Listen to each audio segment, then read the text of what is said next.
Assalamualaikum warahmatullahi wabarakatuh. Saya perwakilan dari kelompok 7 akan mempresentasikan tren dan isu masturbasi. Yang pertama yaitu pengertian. Dalam kitab I'anatul Thalibin disebutkan bahwa masturbasi bermakna istimna, yang berarti mengeluarkan mani dengan cara selain jima atau senggama, baik dilakukan dengan cara yang haram, melalui tangan, atau dengan cara yang mubah melalui tangan pasangan. Selain itu, dalam kajian fikih, masturbasi istilah istimna alias mengeluarkan sperma tanpa melalui senggama, baik dengan tangan maupun dengan yang lain, baik dengan tangan sendiri maupun tangan yang lain, dan baik dilakukan oleh laki-laki maupun perempuan. Selanjutnya, bahaya masturbasi bagi kesehatan. Masturbasi yang terlalu sering bisa memicu aktivitas berlebih pada saraf parasimpatik. Dampaknya adalah produksi hormon-hormon dan senyawa kimia seks meningkat termasuk asetilkolin, dopamin, dan serotonin. Ketidakseimbangan kimiawi yang terjadi akibat hobi masturbasi yang terlalu sering bisa memicu berbagai macam gangguan kesehatan, antara lain sebagai berikut. Bahaya yang pertama yaitu rambut rontok dan kebotakan.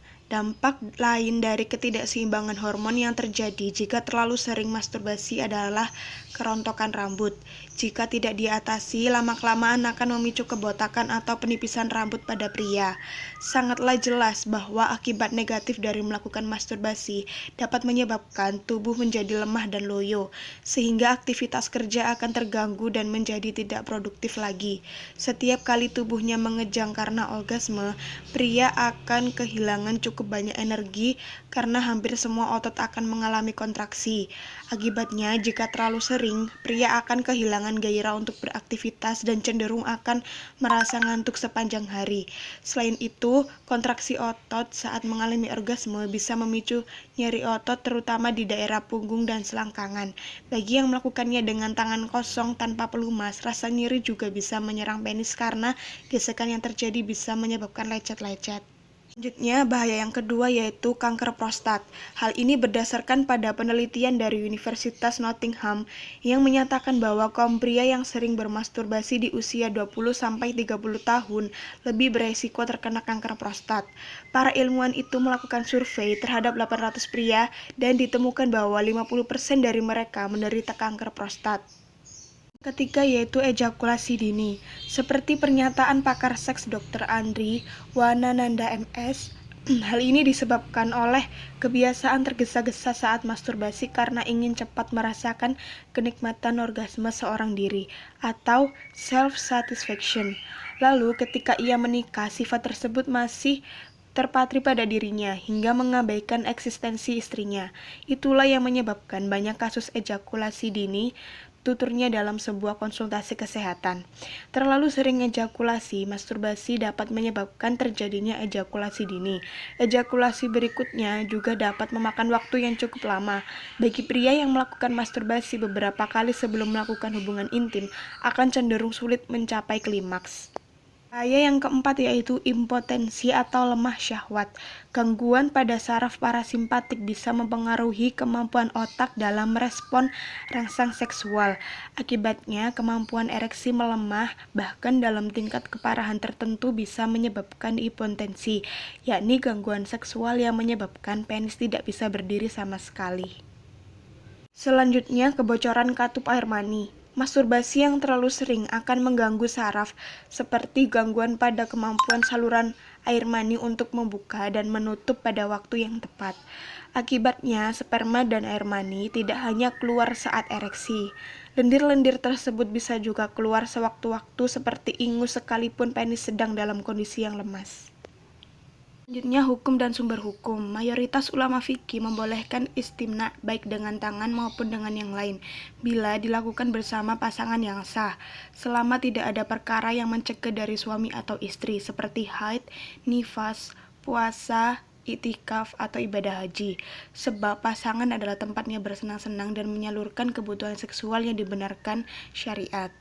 Namun, istimna yang dilakukan sendiri baik laki-laki maupun perempuan hukumnya haram. onani itu haram berdasarkan dalil Quran dan hadis.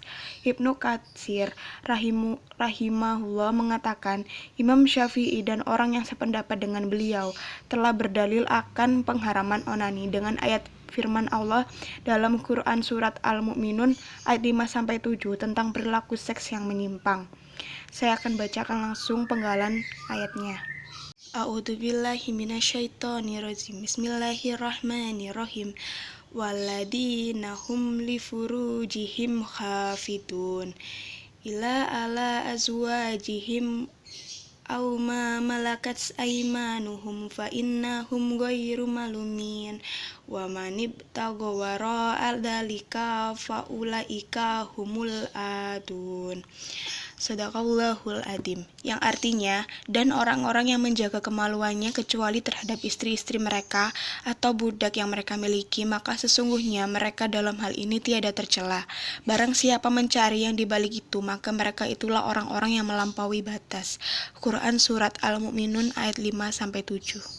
Selanjutnya, Syafi'i dalam kitab nikah mengatakan penjelasan dengan menyebutkan menjaga kemaluannya kecuali kepada istri-istri atau budak yang mereka miliki, menunjukkan pengharaman, selain istri dan budak yang dimiliki. Kemudian dikuatkan dengan firman-Nya, barang siapa mencari yang dibalik itu, maka mereka itulah orang-orang yang melampaui batas. Tidak dihalalkan melakukan sesuatu di kemaluan kecuali istri atau budak yang dimiliki, dan tidak dihalalkan beronani. Wallahu alam. Kitab Al-Um karangan Imam Syafi'i.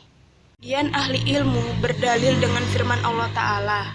A'udzubillahi minasyaitonirrajim. Bismillahirrahmanirrahim. Wal yastaghfifil ladina la yajiduna nikahan hatta yughniyahumullahu min fadlih. Yang artinya, dan orang-orang yang tidak mampu kawin, hendaklah mereka menjaga kesuciannya atau dirinya, sehingga Allah memampukan mereka dengan karunia-Nya. Quran Surat An-Nur ayat 33. Perintah menjaga diri mengandung kesabaran terhadap selainnya. Syariat memberi arahan ketika tidak mampu menikah agar berpuasa, meskipun dengan kesulitannya, tanpa mengarahkan ke onani, padahal pendorong yang kuat ke arah itu dan ia lebih mudah dibandingkan berpuasa, meskipun begitu tidak diizinkan. Terima kasih. Itulah penyajian materi dari saya. Apabila ada kekurangan dan salah kata, saya mohon maaf. Saya akhiri. Wassalamualaikum warahmatullahi wabarakatuh.